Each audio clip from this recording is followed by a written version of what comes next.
All right, so we're going to talk a little bit about using percentages and stats, and I'm just going to preface this by saying that it is an assumption in this class that you can do things like change a fraction to a decimal and change a decimal to a percentage and change, I don't know, whichever way you want to go, percentage to a fraction, percentage to decimal, whatever, all different ways, right? So just make sure that you are very comfortable going back and forth. I'll give one really short example over here, but I'm not going to belabor this point. I'm going to use 1/4. So it's not a very terrible fraction. Most people know it. Everybody knows that to change a fraction to a decimal, you can actually divide this on your calculator. The top number divided by the bottom number, numerator divided by denominator. So 1 divided by 4 is 0.25. This is a fraction and a decimal, we know, so it's not a big thing. Okay, so you can easily go from fraction to decimal by dividing.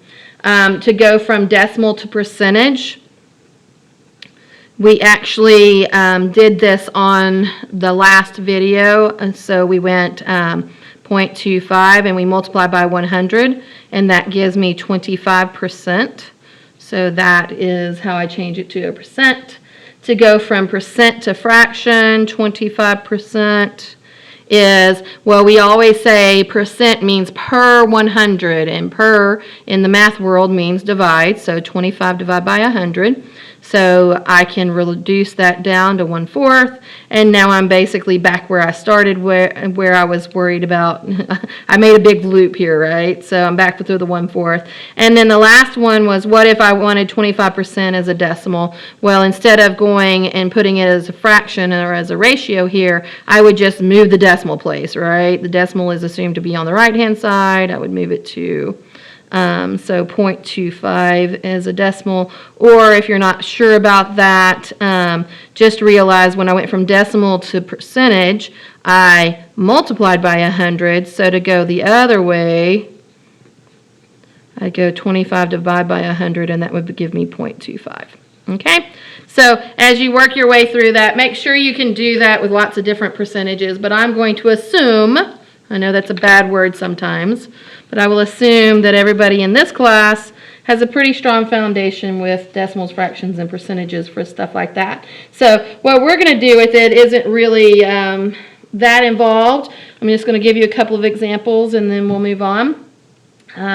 So basically there's an example out of one of the books I use that says, in a survey of 514 human resource professionals, 514 HR professionals. Okay, we surveyed. Okay, 90% said that appearance of an applicant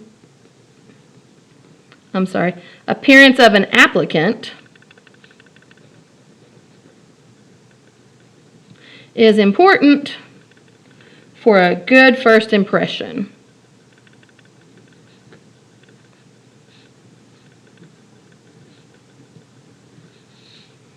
And that makes sense.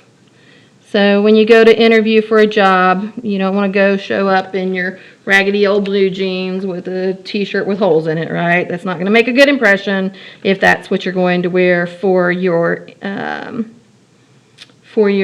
job interview. Okay, so 90% of them said it's a good first impression is based off of your appearance. Okay, so question is, what is the actual number of people who said that?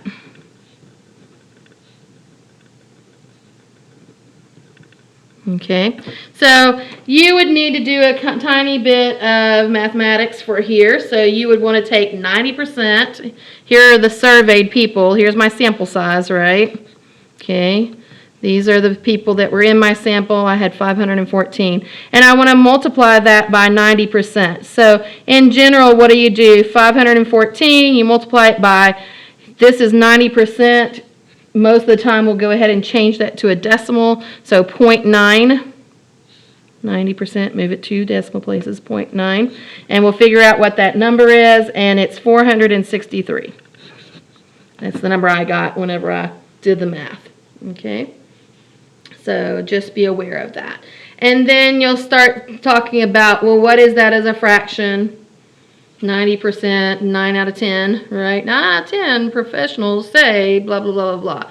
What is that as a decimal, and so on and so forth, okay? So that's kind of an example of how you would use percentages in a statistics problem. Okay, you'll start seeing that. But the thing that we're going to focus in on is a few little definitions that are specific to this course. So what's absolute change?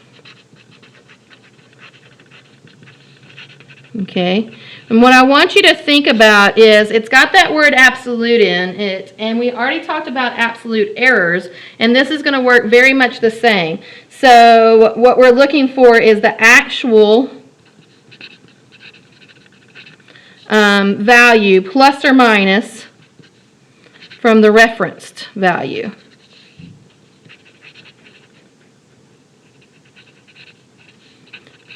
And when they say that in books, they say the referenced value. We're just talking about the starting number. Okay? But the thing to make sure of is that either way, I'm subtracting it. Okay? So let's see about that. The absolute change, here's a little formula for you. Absolute change equals whatever the new value is after the change minus the original value, or the reference value, original. Okay, so for instance, if somebody says, oh, that population in that city over there, it used to be 1,000 people, but now it's gone up to 1,100. Well, I want to know what the absolute change is. Okay. Population change. Well, I want to know the new value. I said 1,100 minus the original value. Well, that gives me 100, and it's a positive 100. So that's what I said, the plus or minus. Okay. In this case, if I started at 1,000 people and now my new population is 1,100, I went up, right? So that's a positive. What if I had gone down? What if it was 1,000 people in my city? And, oops, 1,000. Okay, I'm sorry. Yeah, I messed it up.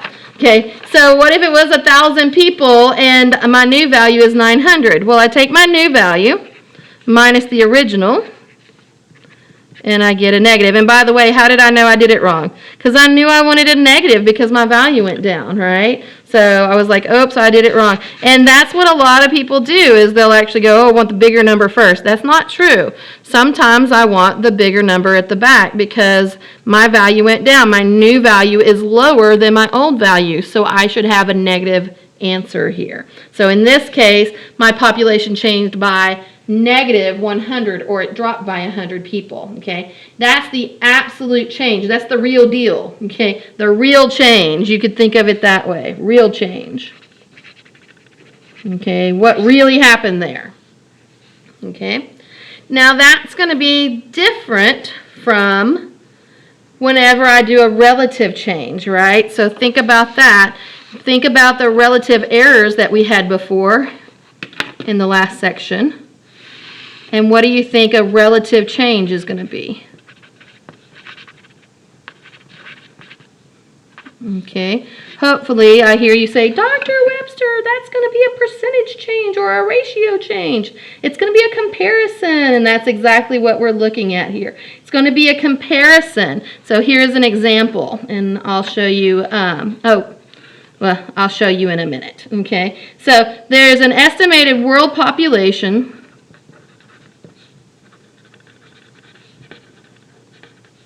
in 1950 was 2.6 billion people. Okay, but at the end of 2015, the estimated world population, or the actual world population, had reached 7.3 billion. Okay? So what we want to know is what was the change, and then we want to know what's that relative change. All right? So in the last section, whenever we wanted to the relative error, we had to find first the absolute error. So in this case, I'm going to find the absolute change first. I have to go back and do the last step. That's what we had to do before. And then we compared that to the reference value, or as I said before, the original value. Okay, those are the same. So referenced value, original value. And that gives me change versus the startup. Okay, and then I'll what? Multiply by 100 and make it into a percentage. Okay. So let's try it. If I want to know the relative change here in this world population, well, you know that I can't just go out and pop it into the formula. First, I have to find the absolute change because that's part of this formula. So let's do that first. Let's do absolute change. And let's think about it for a second. Okay. In the absolute change up here, we wanted to find the new value. So in this case, the population went up, so it's going to be the bigger minus the original value. New minus the original. Okay, so 7.3 billion minus the 2.6 billion. And my calculation says that that's 4.7 billion, so please check me. But that's an increase, and so it's a positive, right? Okay, so we went up in population by around close to 5 billion people. Okay, that's my absolute change. Now, that's what I wanted for the other one, but now I want the relative change, right? I want to know what is that compared to what we started. So, can we give that? Okay, well, I need this guy over here that we have. Is it 4.7 or 4.8? 2.67. Okay. On the next page, I have the wrong number, so forgive me if my numbers are slightly off. 4.7 billion, that's the absolute, right? That goes on top in my ratio. Divided by the reference value or the original value. Well, what was it originally? In 1950, it was 2.6 billion, right? So divide by 2.6 billion. And I'm going to say that that's, so this is my absolute change versus the original value before the change, right? Okay, so I'm going to say that's approximately 1.8 billion. I'm sorry, 1.8 is the ratio, and then I want to multiply that by 100%, so that's approximately 180 point, whatever, I don't know what that is, percent. Okay, so it's almost a 200% increase. Okay, that's what the change is. So it's interesting or important to notice here that you need to reference this to what it was, and that's why they use the word reference, right? Okay, so this is approximately, so make sure you understand what these numbers mean as we're doing it. 180% of the original population, so that was 1950 population. Okay, it's approximately 180%. So that's almost 2 times greater. So think about that. 200, almost 200% is almost 2 times greater. Okay, so we've increased, and that's the increase, right? Okay, so that's the change.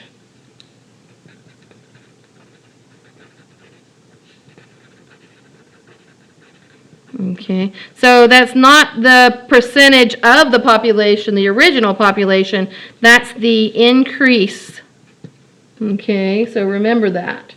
Okay, so it's more than the original population.